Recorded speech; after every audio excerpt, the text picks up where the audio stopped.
Is embarrassment holding you back in life? Are you constantly ashamed of doing anything and you're constantly afraid of other people's opinion, so you don't really get anything done? Honey, that is the biggest prison you can live in. You see, the way I grew up was, ever since I was young, I was told to care about my reputation, care about my family's reputation, and it was so indoctrinated into my minds and into the minds of my siblings to always act a certain way and never shame the family, because otherwise you would be offed. At some point, I started getting tired of it, and I realized that I cannot achieve anything in life if I am gonna follow this mindset. So I completely changed my life around when I stopped feeling embarrassed for anything. And in this video, I will show you how you can do the same. This help. Bye. Let's get into it. First things first. Realize that shame and embarrassment is not your natural state. Why do I say this? When we are born as babies, we are not born with shame. We are not born with embarrassment. We don't know what that is. A baby is just authentically themselves. A child is as well. Until the parent starts to indoctrinate them with their own belief system that they have been taught from their own parents. You know, it goes on for generations and generations.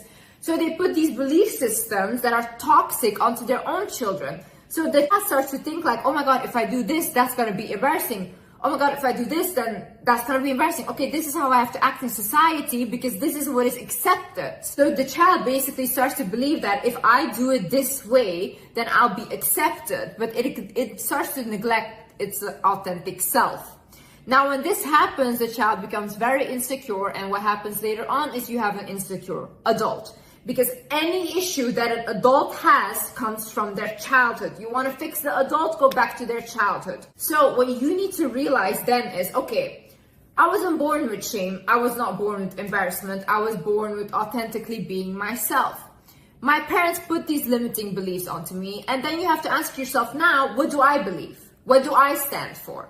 And I'm not saying like things that are bad or go do criminal activities, but I mean, if you're doing something that doesn't harm anyone and makes you happy, then who is anyone to say that you shouldn't be doing that? Another thing is forgive yourself for your past mistakes. A lot of people still carry shame from the past. You might have done something in the past that either you did like to yourself and it was very bad, or you did to someone else and you hurt them and it was very bad. Now, you might have evolved from that, you learned your mistake and you never repeat it again, and you were truly remorseful, okay? You changed. And it's okay to acknowledge that you have changed. It's okay to say, I'm not that person anymore. I don't align with the person that I was years before, you know? If you're constantly gonna blame yourself for what happened in the past and constantly feel like, oh, I don't deserve a good life because I did this in the past, then you're self-sabotaging yourself. Honey, sometimes we have to move on. You cannot keep looking there and expect a bright future to come because you're stuck in the past.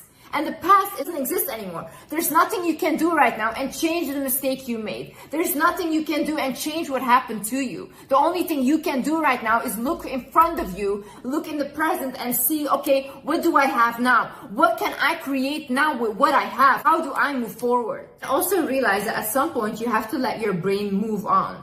Because a lot of you guys are constantly replaying past mistakes, past traumas, all these things. Okay, I love you guys so much. And yeah, thank you so much for watching. Love you. I hope this helped.